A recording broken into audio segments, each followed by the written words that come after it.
il sera seul sur ce plateau. Laurent Roland Toniquet, s'il est de cœur avec nous, il nous suit. Merci. Pour un prompt rétablissement et rapide, nous avons besoin de vous. Adrien Tchomakou, bonjour. Bonjour Maurice Lagua, bonjour à toutes et à tous, chers internautes, chers téléspectateurs, bonjour.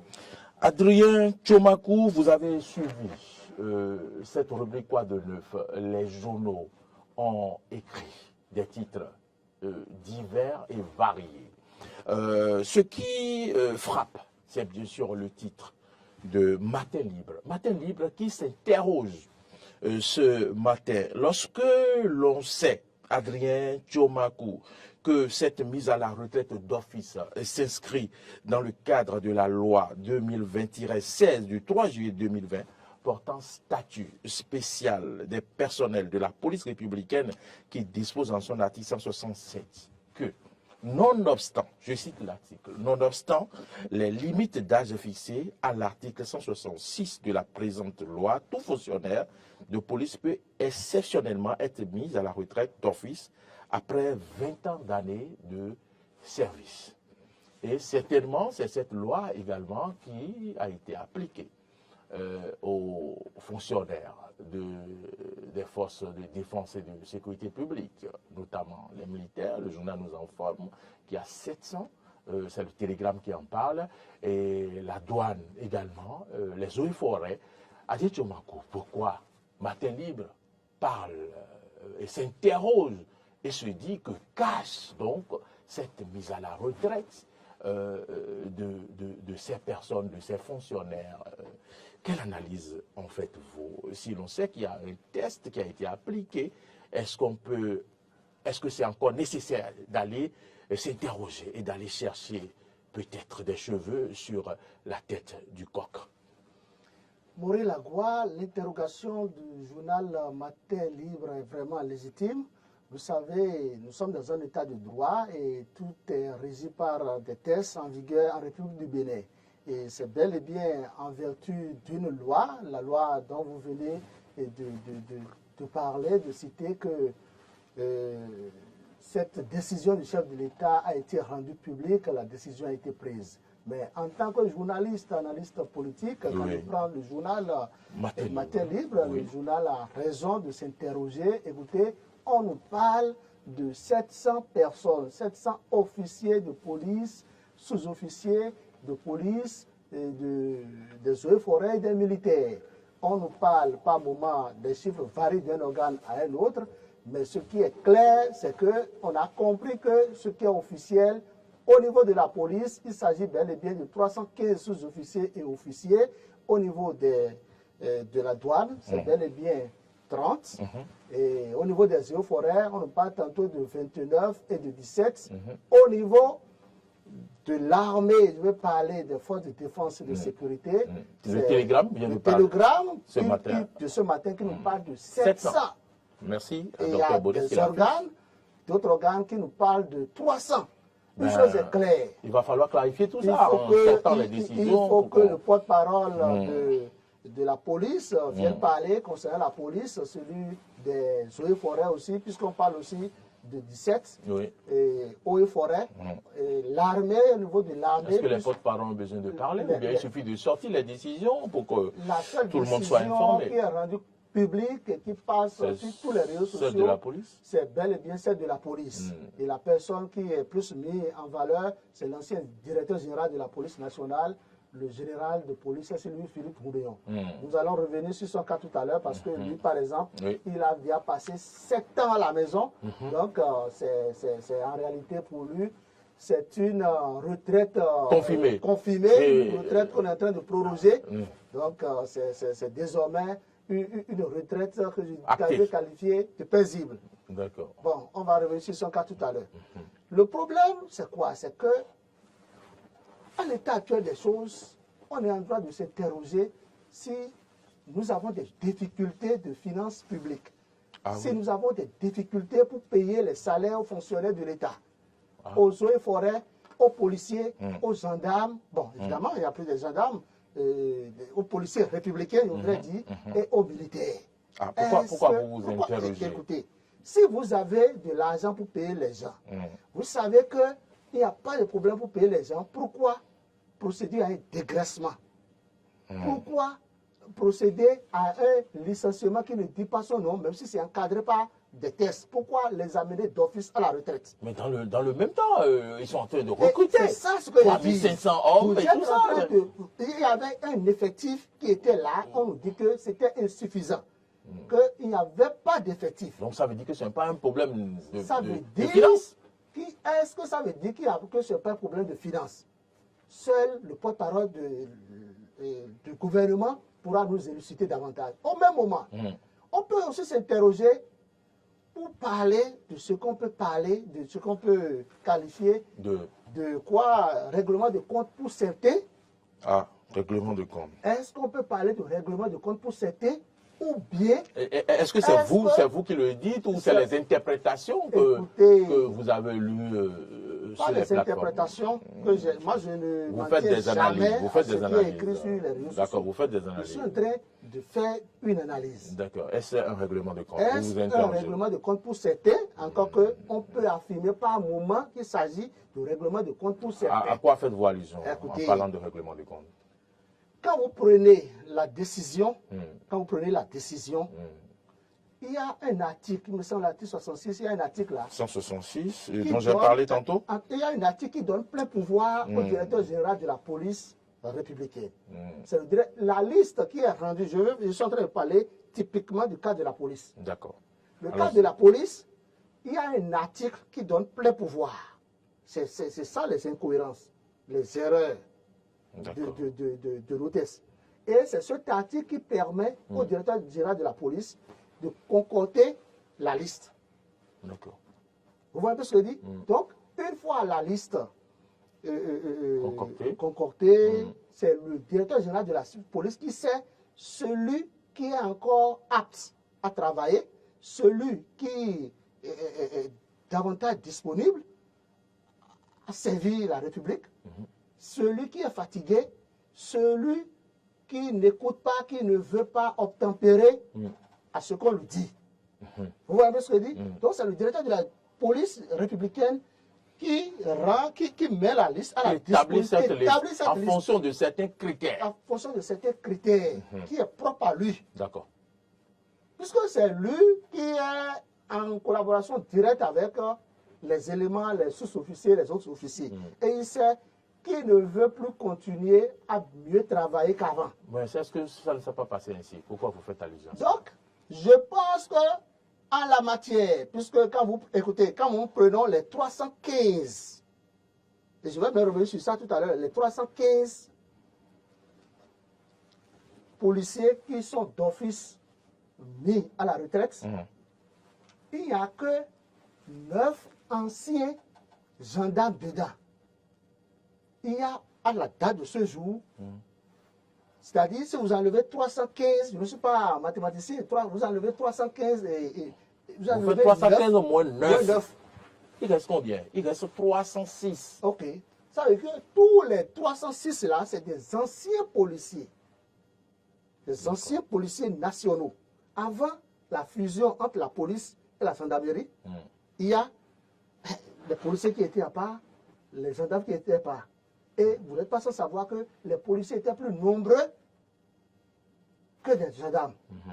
Maintenant, est-ce que ce n'est pas une manière... Ce que je dis, je ne dis pas que le directeur général de la police a mal fait. Parce qu'il y a un article qui lui donne plein pouvoir. C'est lui qui choisit les gens. Il est le premier responsable. Et pourquoi vous faites allusion à ce nombre d'anciens gendarmes? Vous estimez que c'est peu ou bien... Est-ce que dans un État, on peut dire que c'est seulement 9 anciens gendarmes qui remplissent qui remplissent les conditions de choix? Si vous voulez, je peux vous dire oui.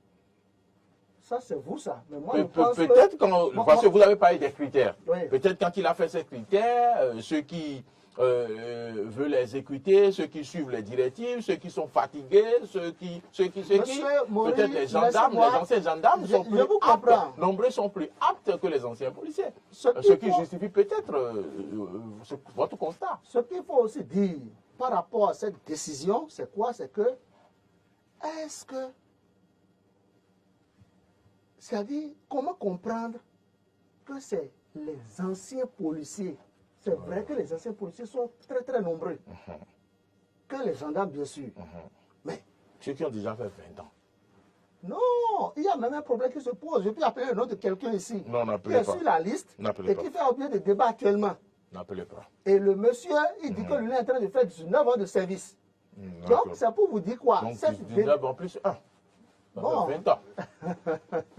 Donc, je pense que cette décision est attaquable devant la Cour suprême. D'accord. Et évidemment, c'est le haut magistrat à Dosso qui avait donné feu vert à cette décision. Donc, je pense quand même que les jours à venir vont nous permettre de suivre certains feuilletons. D'accord. Quand je prends par exemple le cas connu de tout le monde, c'est celui Philippe Rouléon, le général. Lui, c'est depuis 7 ans qu'il est à la maison. Donc, lui, on n'a fait que proroger sa retraite forcée. D'accord. Donc, je pense c'est pour ça on n'a fait que acter. On a acté. Donc, moi, quand je lis et je regarde, je souris. Et je pense que, bon, c'est vrai, il y a un texte qui encadre ça. Mais, écoutez, si le chef de l'État, c'est une décision, hein, c'est une bonne décision parce qu'il est dans son plein droit de prendre cette décision, puisque c'est en vertu des textes en vigueur que la décision a été prise. A été prise, oui. Mais, si le chef de l'État, qui prend le hautement social, qui estime que nous devons continuer à partager la prospérité de notre pays, si le chef de l'État savait bien qu'il allait procéder à ce que nous pouvons appeler, bon, c'est une restauration, c'est-à-dire maintenir l'effectif ou bien dégraisser, ça dépend de ce que chacun comprend. Est-ce qu'on va continuer à procéder à des recrutements ou à recruter? Parce qu'on a recruté pour le premier temps 1200 jeunes policiers, on recrute 700 qui sont en formation maintenant. Ça, ce sont ces cas-là. Quand vous allez vers ceux de l'armée, les militaires, la grande muette, les gens qui ne parlent pas, mais nous, on se rapproche d'eux et on écoute beaucoup de choses. Est-ce que vous savez, moi je le sais, et je sais que beaucoup de Béninois n'avaient pas cette information. Et vous savez que je ne sais pas. Et je sais aussi que peut-être que vous n'êtes pas bien informés, c'est que ils sont très nombreux, ces militaires qui étaient poursuivis ou qui sont poursuivis devant les tribunaux pour des soupçons de tentative d'atteinte à la sécurité de l'État. Quand vous prenez la liste, en tout cas, ce que moi j'ai déjà vu, et selon les informations que j'ai, c'est que tous ceux-là qui avaient déjà fait la prison, pour ça, ou qui sont toujours en prison, leur nom y figure. Aussi, au niveau de la police, c'est pour ça que je dis, au niveau de la police, il y a des gens aussi qui sont en prison. Il y a des gens qui sont très nombreux à être en prison, et dont des policiers et des noms y figurent. Dans l'autre cas, il y a un travail qui a été fait, pour ne pas dire plus ou moins bien fait au niveau de la police, seulement que les langues se lèvent pour dénoncer le fait qu'il y a un mauvais choix qui a été fait par endroit ou des règlements de compte. Règlements de compte, des langues. Parce que le chef de l'État, quand je ne veux pas donner de nom. Des langues en soudine. C'est ça. Je donne un nom, comme ça par exemple. Non, ne donnez pas non, de nom. ça c'est un faux nom que je vais donner.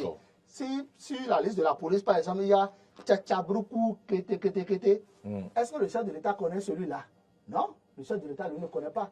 Patrice Salon, vous ne pouvez pas me dire que Patrice Salon connaît tous les 315 officiers mis d'office à la retraite. Patrice Salon peut connaître Cécile Philippe Rouléon. Oui, il le connaît parce qu'il a été ancien général de la police nationale. C'était l'homme fort de Boriaï. D'accord. Vous voyez un peu ce que je dis? Ce qu'il faut aussi dire, c'est que quand vous prenez cette décision, on se rend compte automatiquement que c'est une manière à Patrice Talon de dire au peuple béninois, le hautement social, oui, mais tel que les choses se passent, peut-être que je ne ferai plus le hautement social tel que je le faisais avant, parce que je n'ai plus d'intérêt à faire un troisième mandat. D'ailleurs, constitutionnellement, je ne suis plus candidat à rien. Parce que, pour moi, c'est une décision antisociale, même si cette décision est encadrée par une loi. Quelles conséquences sur les familles Écoutez, de ceux ces qui n'ont pas personnes encore payé concernées? deuxième tranche, troisième tranche pour leurs enfants à l'école auront des difficultés parce qu'on vous dit que vous gagnez avant 300 000 ou 400 000, 500 000 par mois. Et maintenant, c'est ce salaire qu'on divise en 3 et ça devient votre solde. Est-ce que ces personnes ont, ont été prévenues un avant, 2 ans avant écoutez, cette décision tombe sur eux comme, sur elles, comme, puisque je parle des personnes, comme un coup de massue? La décision, c'est une décision, je ne vais pas dire une mauvaise décision, mais ce n'est pas une bonne décision. Les gens n'ont pas été consultés.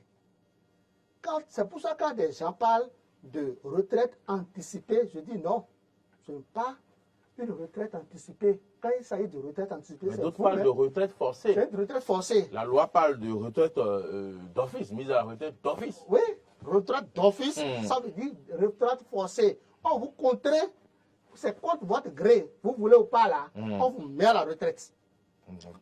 Vous voyez? Quand vous voulez ou pas, vous êtes admis à la retraite à partir d'hier. Sous-officier, officier de police, de l'armée, des eaux et forêts, des douanes. Vous voyez la conséquence? C'est que si vous avez l'habitude de gagner un salaire, le salaire est divisé en 3, mais ce qui est bon dedans dans la loi, il est dit que de façon systématique, on va commencer par vous payer votre solde. On ne va pas attendre 1 mois ou 2 mois, 3 mois ou 1 an. Vous voyez ce que je dis? Oui. Seulement que c'est combien? Si vous avez l'habitude de gagner 300 000 qui ne vous permettaient pas de satisfaire à tous vos besoins, vous allez maintenant commencer par gagner 100 000. D'accord. C'est ma manière de voir les choses. Les 100 000 francs vont-ils vous permettre à résoudre vos problèmes que vous n'avez pas pu résoudre avec les 300 000? Vous voyez qu'il y a mal donne. Maintenant, c'est que les enfants qui doivent, ça c'est clair, hein, quand vous vivez, vous devez tomber malade un beau jour.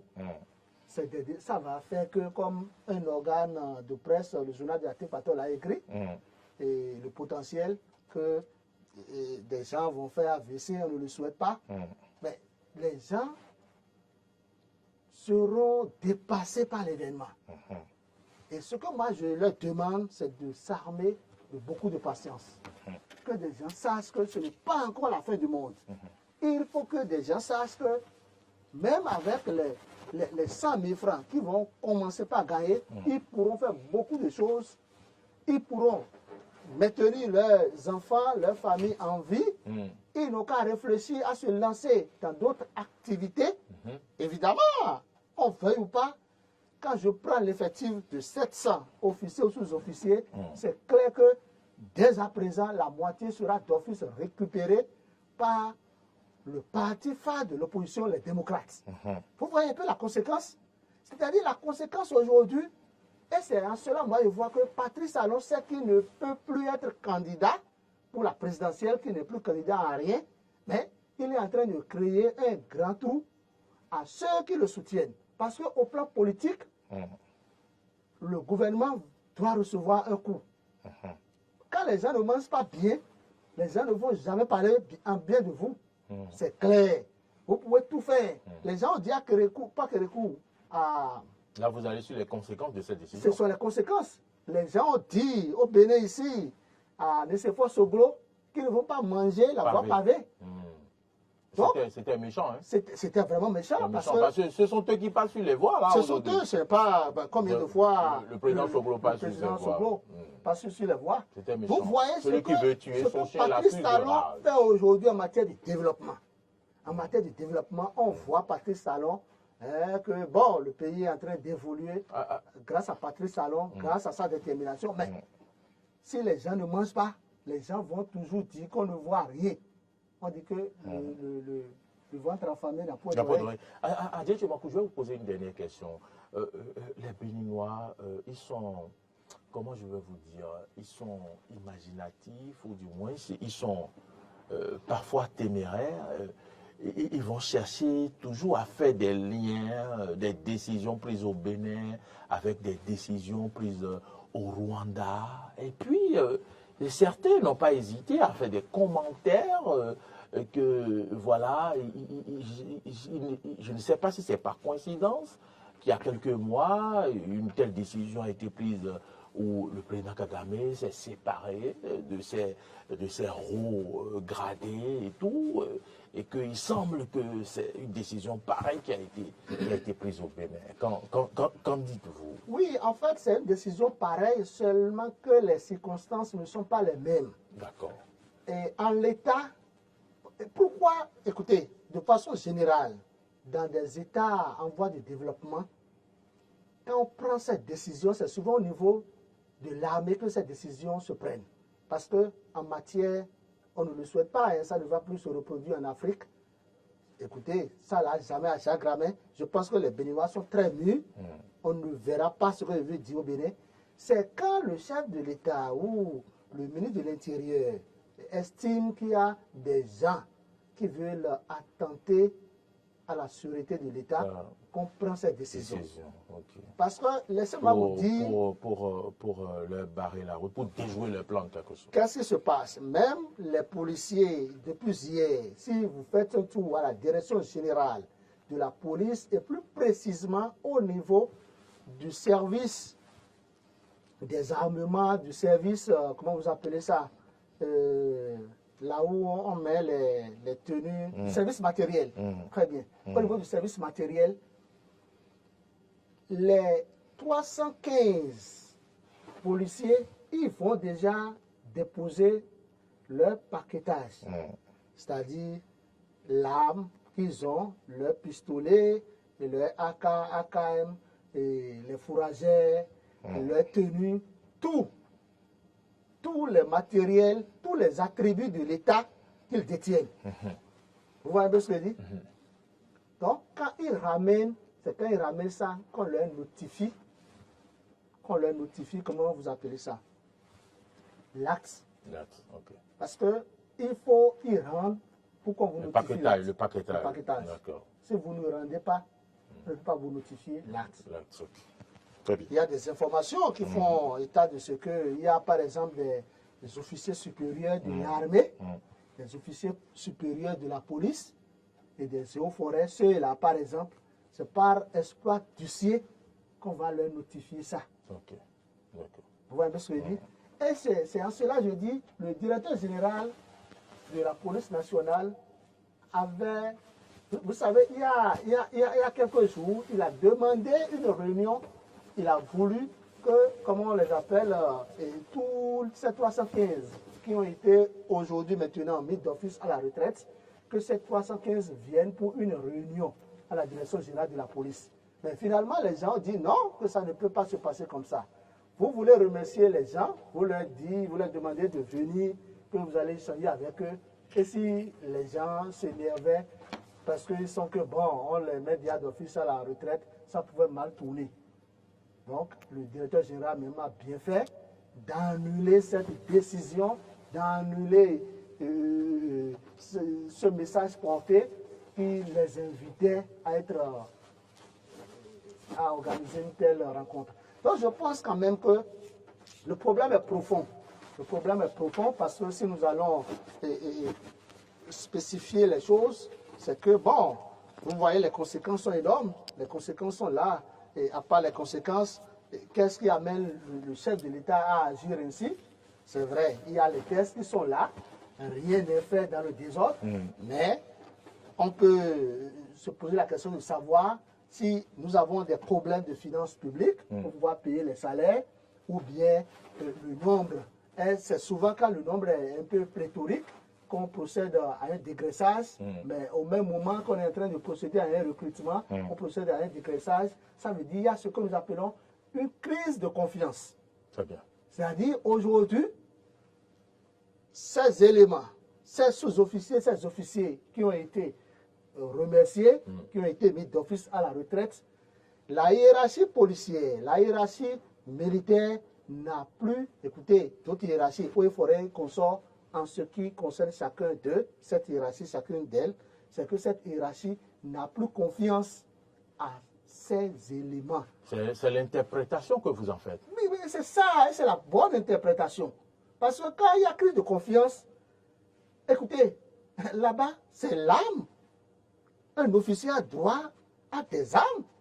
Donc, s'il y a crise de confiance, il vaut mieux qu'on se sépare de l'intéressé que d'être tout le temps à côté de celui que je peux appeler la mort. En train de les surveiller.